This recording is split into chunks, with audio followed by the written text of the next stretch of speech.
kind of risk. I thought Stockton was a borderline psychopath. How do you manage a person like that who owns the company? Indeed, how do you manage someone like that? And how do you manage someone with other secrets in their closet, such as this one? Did you know this about Stockton Rush? A Seattle pilot narrowly escaped disaster Sunday after threading his failing plane over the crowded Alderwood Mall, through a thicket of streetlights and onto a football field, sliding to a halt just feet before reaching a brick building. Sounds like a chaotic landing, right? Doesn't it sound a little reminiscent of the tomfoolery surrounding a certain carbon fiber submersible that someone believed could repeatedly dive to about 4,000 meters?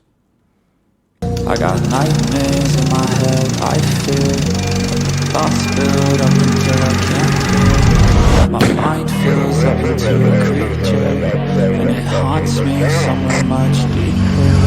I got nightmares in my head, I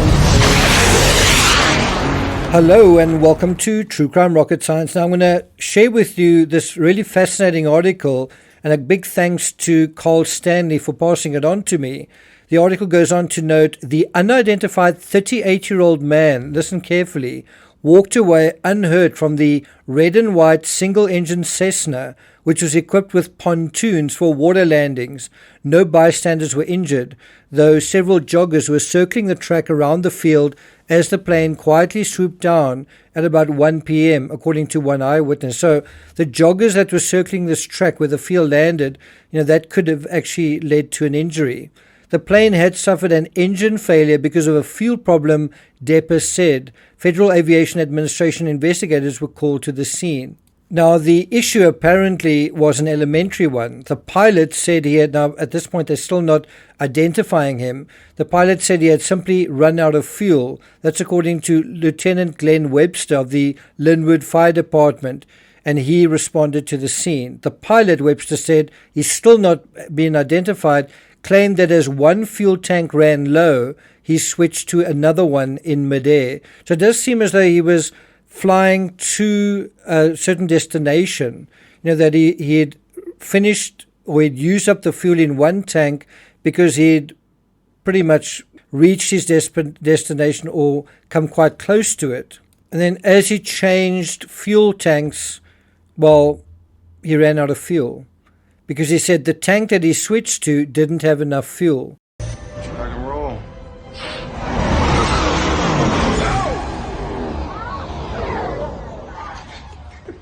Oops.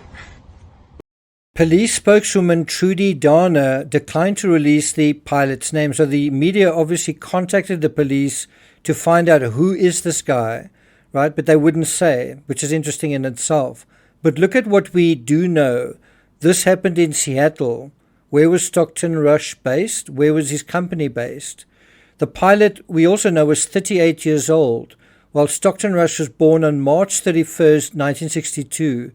This happened on December 3rd, 2000. He was 38 years old. The pilot in this instance was a 38-year-old pilot. We also know the article is unusually cagey about trying to protect the identity and thus the reputation of the pilot, which suggests someone influential, doesn't it? And don't we have a similar situation with OceanGate? A sort of unusual caginess, certainly in the beginning, and to some extent even currently, arguably trying to do the same thing, protect the identity and thus the reputation of the pilot and his company, especially through the deletion of their social media. This is one of the safest things I will ever do. Nobody spoke up. He would ruin somebody's life. Stockton said Bonnie is going to be our next lead pilot. Are you nuts? I'm an accountant. Do you notice there's a certain recklessness associated with Stockton's story? Now, according to this story from the year 2000, Brad Clark and his 4-year-old son Michael, they were playing with a toy plane on another field at the Linwood Athletic Complex just north of 184th Street Southwest. My son says, "There's a real plane, Dad," said Clark, who returned later with a camera to document the incident.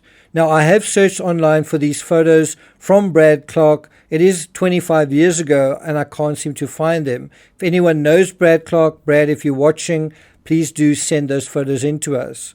Anyway, the article goes on to note, Clark said that he turned just in time to see the plane quietly glide down, bounce off the field, and slide across the grass and the running track before crashing into a chain-link fence and several small trees. The plane lodged there within feet of the city's Parks and Recreation Department building. Oops. What does that mean? What do you mean? No, I got it. Some jerk didn't put. I know what I got it, though. mean when I say oops. What do you mean saying oops there? Well, you say we try that one again, huh? Yes, without the oops.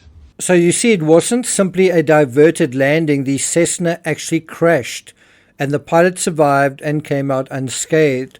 According to the article, several joggers who were on the track surrounding the field quickly reached the plane. And you're not going to believe this part. I mean, this blows my mind. By the time we got over there, he was already out and laughing about it, Clark said of the pilot. All right, now doesn't that sound like Stockton Rush? The plane took off from Boeing Field in Seattle, and the pilot had notified Snohomish County's Paynefield Airport of the engine trouble shortly before making an emergency landing on the field, Depper said. Now, doesn't that make you actually think that he took off basically without any fuel? He did not know where the plane was bound when the incident happened. The plane came down less than 200 yards from the street and the north end of the parking lot for Alderwood Mall, which was packed with shoppers and cars. So this incident could have been much, much worse than it actually was. The pilot picked the field after deciding he couldn't reach the nearest airport, Depper said. He said several area pilots had already inspected the crash scene and were struck by the skill needed to cause so little damage. With their experience flying boat planes, they were extremely impressed, he said. And now for the punchline. The plane is registered to a Richard Stockton Rush III of Seattle, according to a database maintained by landings.com, an internet site dedicated to aviation information. Well, if it was registered to him, wasn't its owner flying his plane? A woman contacted at Rush's home declined to comment. Well, wasn't that woman Wendy Rush? And her failure to comment during that incident, isn't that similar to the failure to comment now?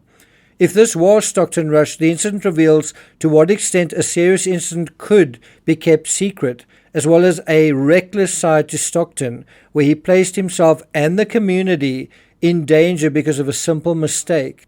And the way he seemed to deal with it was to laugh about it. And this wasn't his first mistake. We also know he also crashed a vehicle into a train when he attended Princeton, and it wouldn't be his last either. Stockton was arrested twice in the 80s, in 1981 for a drug offense and in 1983 for driving while intoxicated. So do you still think the Titan submersible disaster was an accident, or was it an accident waiting to happen, as David Lockridge has been saying all along? Obviously, an accident waiting to happen isn't an accident after all. I'm not going to take it further than that. Thank you for listening, and I'll see you guys next time.